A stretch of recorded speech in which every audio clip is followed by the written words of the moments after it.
सभी साथियों को जय वाल्मीकि, जय भीम, नमो बुद्धाय, जय मूल निवासी। दोस्तों और साथियों में चरणदास टांक अपने अम्बेडकर डायलॉग्स यूट्यूब चैनल पर आप सभी का एक बार फिर हार्दिक स्वागत और अभिनंदन करता हूं। साथियों,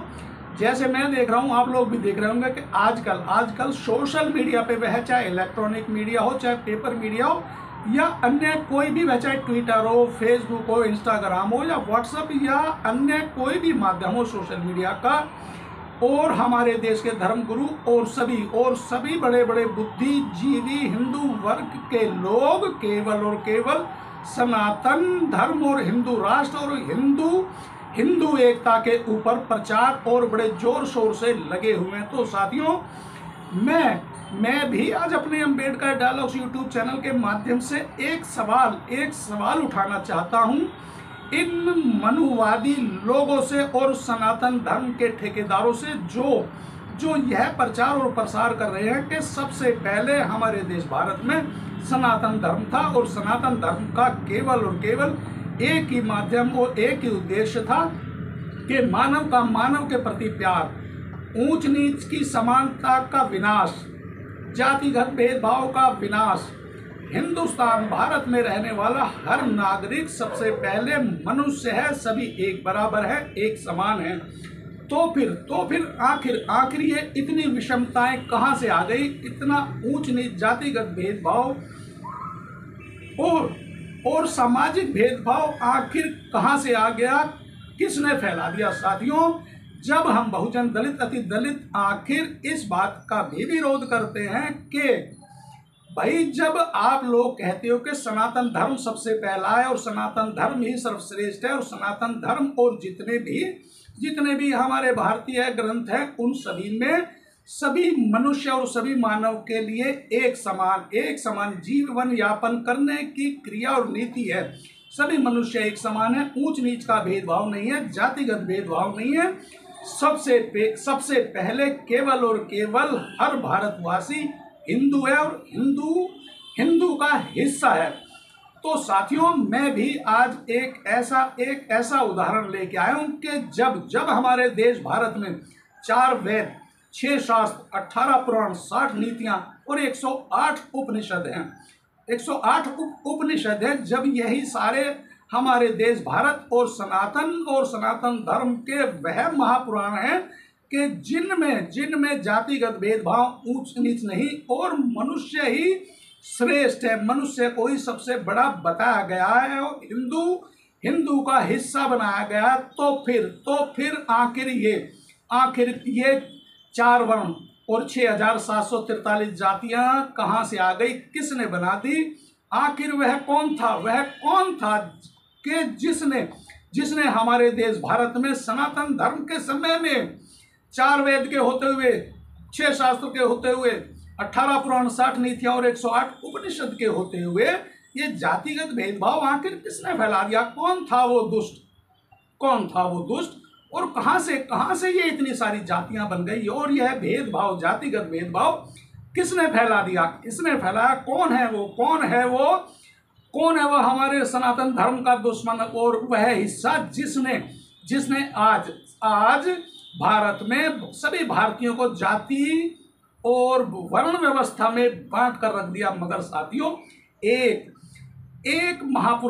महापुराण ऐसा है जिसके बारे में मैं अब आप लोगों को बताऊंगा। वह पुराण है भारतीय संविधान, जिसमें सभी जाति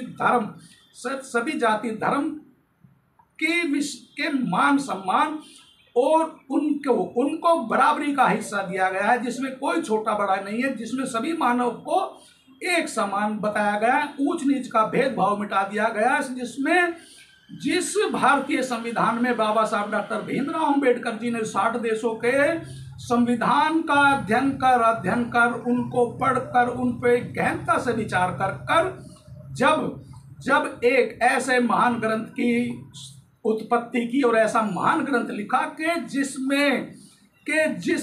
केवल और केवल एक ही मार्ग प्रशस्त किया कि भारत देश, हिंदुस्तान में रहने वाला हर प्राणी एक समान है, कोई ऊंचा नीचा नहीं है,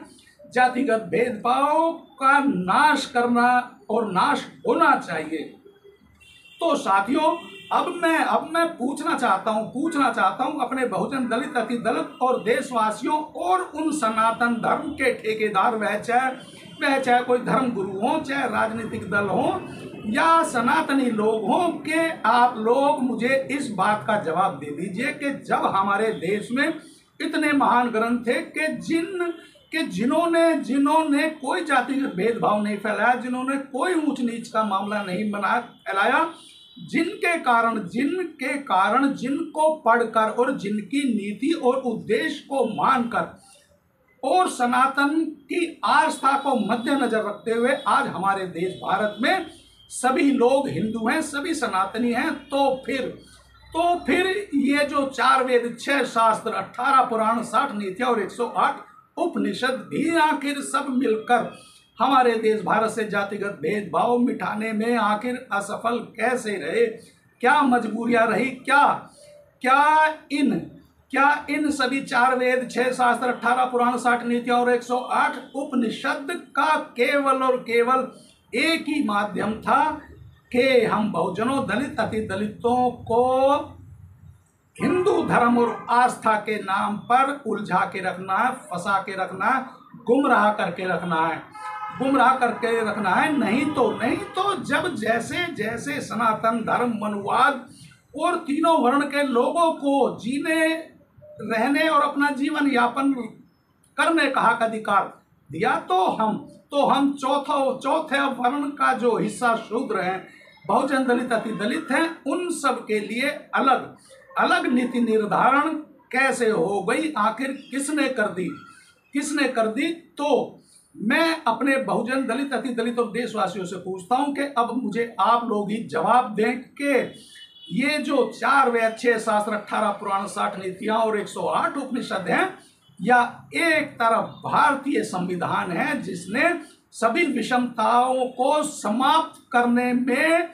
अपना समग्र योगदान दिया, जिस भारतीय संविधान के माध्यम से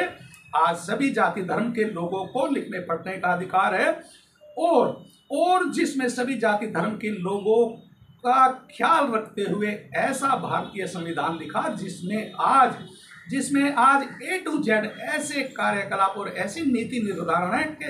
जिसके ऊपर चलकर आज हमारा देश भारत विश्व गुरु बन गया है और 21वीं सदी में प्रवेश कर गया है। तो साथियों, मैं अब अपने सभी साथियों से प्रार्थना और एक अपील करूंगा कि आप लोग सोशल मीडिया के माध्यम से मेरे इस वीडियो को अपने सभी बहुजन दलित, अति दलित भाइयों को ज़्यादा से ज़्यादा शेयर करें, लाइक करने को कहें और कमेंट करने को भी कहें। और एक बार फिर सभी साथियों को जय वाल्मीकि, जय भीम, नमो बुद्धाय, जय मूल निवासी।